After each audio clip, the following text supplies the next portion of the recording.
ವಯಸ್ಸಿನಲ್ಲೂ ಕೂಡ ಆ ಕೇಂದ್ರ ಸಚಿವರಿಗೆ ಇದೆಂಥ ಸಂಕಟ. ಮೊಮ್ಮಗಳನ್ನೇ ಶವವಾಗಿ ನೋಡುವಂತಹ ದುರ್ದೈವ. ಕೇಂದ್ರ ಮಂತ್ರಿಯವರಾಗಿದ್ರೂ ಕೂಡ ಮೊಮ್ಮಗಳನ್ನ ಉಳಿಸಿಕೊಳ್ಳೋದು ಆಗ್ಲೇ ಇಲ್ಲ. ಮೊಮ್ಮಗಳನ್ನ ಕಳೆದುಕೊಂಡು ದುಃಖದ ಮಡುವಿನಲ್ಲಿ ಕೇಂದ್ರ ಸಚಿವರಿದ್ದಾರೆ. ಅಷ್ಟಕ್ಕೂ ಆ ಘಟನೆ ನಡೆದಿರೋದಾದ್ರೂ ಎಲ್ಲಿ? ಯಾರು ಆ ಸಚಿವ? ಎಸ್, ಈಗ ಒಂದು ವಿಚಾರ ಎಲ್ಲಾ ಕಡೆಗೂ ಸದ್ದನ್ನ ಮಾಡ್ತಾ ಇದೆ. ಕೇಂದ್ರ ಸಚಿವರಿಗೆ ಅದೆಂಥ ಕಷ್ಟವನ್ನ ಕೊಟ್ಟುಬಿಟ್ಟ ದೇವರು ಎನ್ನುವಂಥದ್ದು ಈಗ ಎಲ್ಲಾ ಕಡೆಗೂ ಚರ್ಚೆ ಆಗ್ತಾ ಇದೆ. ಇಡೀ ವಯಸ್ಸಿನಲ್ಲೂ ಆ ಕೇಂದ್ರ ಸಚಿವರಿಗೆ ಇಂತಹ ಸಂಕಷ್ಟ ಬಂದೊಡ್ಡಿದೆ. ಮೊಮ್ಮಗಳನ್ನೇ ಶವವಾಗಿ ನೋಡುವಂತಹ ದುರ್ದೈವವನ್ನ ದೇವ್ರು ಯಾಕೆ ಈ ತರ ಮಾಡಿದ? ಕೇಂದ್ರ ಮಂತ್ರಿ ಆಗಿದ್ರೂ ಕೂಡ ಮೊಮ್ಮಗಳನ್ನ ಉಳಿಸ್ಕೊಳ್ಳೋಕೆ ಆಗ್ಲೇ ಇಲ್ಲ. ಹಾಗಾದ್ರೆ ಆ ಮೊಮ್ಮಗಳಿಗೆ ಆಗಿದ್ದಾದ್ರೂ ಏನು? ಯಾರ್ ಆ ಸಚಿವ? ಅಷ್ಟಕ್ಕೂ ಆ ಘಟನೆ ನಡೆದಿರೋದಾದ್ರೂ ಎಲ್ಲಿ? ಯಾವ ಆ ಸಚಿವ? ಎಸ್, ಇಲ್ಲಿದೆ ನೋಡಿ ಡೀಟೇಲ್ಸ್. ಕೇಂದ್ರ ಸಚಿವ ಜೇತನ್ ರಾಮ್ ಮಾಂಝಿ ಮೊಮ್ಮಗಳ ಹತ್ಯೆ. ಮಾಂಝಿ ಮೊಮ್ಮಗಳನ್ನ ಗುಂಡಿಕ್ಕಿ ಕೊಂದಿರುವಂತಹ ಪಾಪಿ ಪತಿ ಬಿಹಾರ ರಾಜ್ಯ ಗಯಾದಲ್ಲಿ ಆತ್ರಿ ಬ್ಲಾಕ್ನ ಗ್ರಾಮದಲ್ಲಿ ಒಂದು ಘಟನೆ. ಮಕ್ಕಳು ಸಹೋದರಿ ಜೊತೆ ಮನೆಯಲ್ಲಿದ್ದಾಗ ಗುಂಡಿಕ್ಕಿ ಹತ್ಯೆ ಮಾಡಲಾಗಿದೆ. ಗಯಾ ಸಂಸದ ಮತ್ತು ಸಣ್ಣ ಮಧ್ಯಮ ಕೈಗಾರಿಕೆಗಳ ಸಚಿವ ಮಾಂಝಿ ಮೊಮ್ಮಗಳು ಮಹಾದಲಿತ ವಿಕಾಸ್ ಮಿಷನ್ನ ಅಡಿಯಲ್ಲಿ ಕೆಲಸವನ್ನ ಮಾಡ್ತಾ ಇದ್ರು. ಮಾಂಝಿ ಮೊಮ್ಮಗಳು ಎಂದಿನಂತೆ ಕೆಲಸವನ್ನ ಮುಗಿಸಿ ಮನೆಗೆ ವಾಪಸ್ ಆಗಿದ್ರು. ಮಧ್ಯಾಹ್ನ ಸರಿಸುಮಾರು 12 ಗಂಟೆಗಳ ಅವಧಿಯಲ್ಲಿ ಮನೆಗೆ ಮರಳಿದ್ದಾರೆ. ಈ ಬಳಿಕ ಪತಿ ಜೊತೆ ಶುರುವಾಗಿತ್ತು ಜಗಳ. ಆ ಜಗಳ ತಾರಕಕ್ಕೇರಿತ್ತು.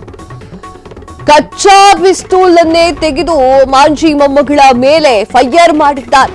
ಬೇರೆ ಕೋಣೆಯಲ್ಲಿದ್ದಂತಹ ಮಕ್ಕಳು ಬರುವಷ್ಟರಲ್ಲಿ ಅಲ್ಲಿಂದ ಪತಿ ಎಸ್ಕೇಪ್ ಆಗಿದ್ದಾರೆ.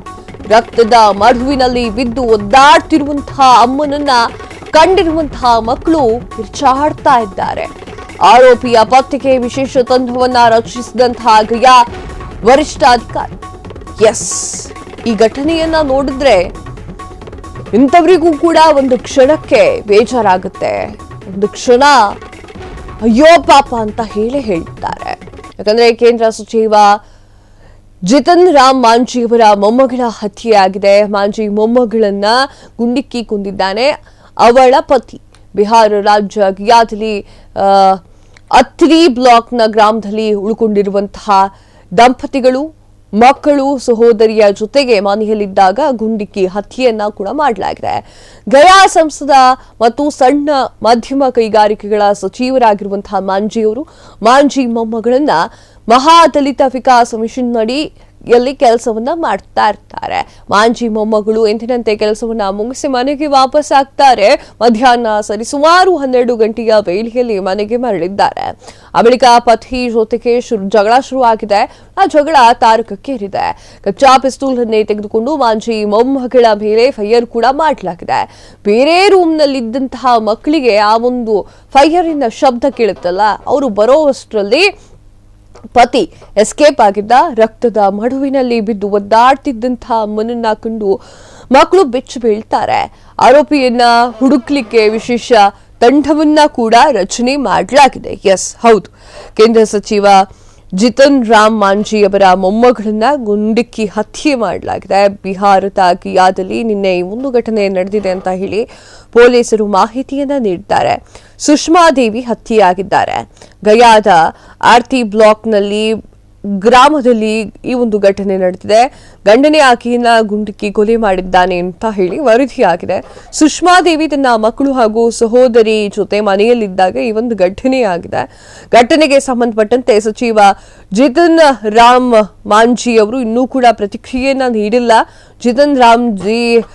ಜಿತನ್ ರಾಮ್ ಅವರು ಬಿಹಾರದ ಗಯಾ ಲೋಕಸಭಾ ಕ್ಷೇತ್ರದ ಸಂಸದರಾಗಿದ್ದು ಸೂಕ್ಷ್ಮ ಸಣ್ಣ ಮತ್ತು ಮಧ್ಯಮ ಉದ್ಯಮಗಳ ಸಚಿವರಾಗಿ ಕಾರ್ಯವನ್ನ ನಿರ್ವಹಿಸ್ತಾ ಇದ್ದಾರೆ. ಅವರು ಬಿಹಾರದಲ್ಲಿ ಆಡಳಿತಾರೂಢ ರಾಷ್ಟ್ರೀಯ ಪ್ರಜಾ ಒಕ್ಕೂಟದ ಮಿತ್ರ ಪಕ್ಷವಾಗಿರುವಂತಹ ಹಿಂದೂಸ್ತಾನಿ ಅಂದ್ರೆ ಜಾತ್ಯತೀತ ಸ್ಥಾಪಕರು ಕೂಡ ಆಗಿದ್ದಾರೆ. ನೋಡಿ, ಅದು ಹೆಂಗ ಘಟನೆ ಸಂಭವಿಸುತ್ತೆ ಅನ್ನೋದು.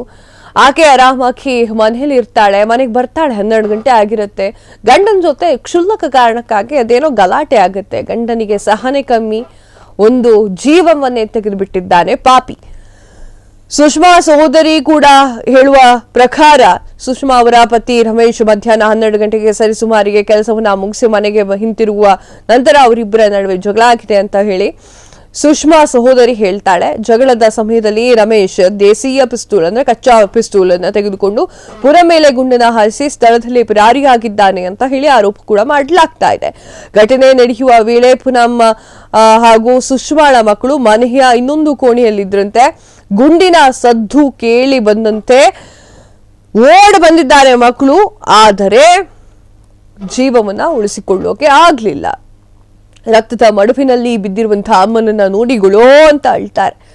ಆತ ಪಾಟ್ನಾದಿಂದ ಬಂದಿದ್ದ, ಆತನಿಗೆ ಗಲ್ಲು ಶಿಕ್ಷೆ ಆಗಬೇಕು, ನನ್ನ ಸಹೋದರಿಯನ್ನ ಕೊಂದು ಆತನನ್ನ ಕೊಂದಿದ್ದಾನೆ ಅವನು, ಆತನನ್ನ ಜೈಲಿಗೆ ಏರಿಸಬೇಕು, ಗಲ್ಲಿಗೆ ಏರಿಸಬೇಕು ಅಂತ ಹೇಳಿ ಸುಷ್ಮಾಳ ಸಹೋದರಿ ಪೂನಂ ಅಂತ ಹೇಳಿ ಅವರು ಆಗ್ರಹಿಸಿದ್ದಾರೆ. ನೋಡಿ, ಚಿಕ್ಕ ಪುಟ್ಟ ವಿಚಾರಕ್ಕೆ ಮನಸ್ತಾಪ ಮಾಡಿಕೊಂಡು ಸಾವಿನವರೆಗೂ ಈ ಒಂದು ಘಟನೆ ಹೋಗಿದೆ ಅಂತಂದ್ರೆ ಯೋಚನೆ ಮಾಡಬೇಕು. ಚಿಕ್ಕ ಪುಟ್ಟ ವಿಚಾರಕ್ಕಲ್ಲ ಪಿಸ್ತೂಲ್ ಹಿಡ್ಕೊಂಡು ಕೂತ್ಬಿಟ್ರೆ ಸಮಾಜ ಎಲ್ಲಿಗೆ ಹೋಗುತ್ತೆ? ಅದು ಕೂಡ ಕೇಂದ್ರ ಸಚಿವರ ಒಂದು ಕುಟುಂಬದಲ್ಲೇ ಈ ತರ ಆಗಿದೆ ಅಂತಂದ್ರೆ ಮಾಮೂಲಿ ಜನರ ಪರಿಸ್ಥಿತಿ ಏನಾಗಿರ್ಬಹುದು?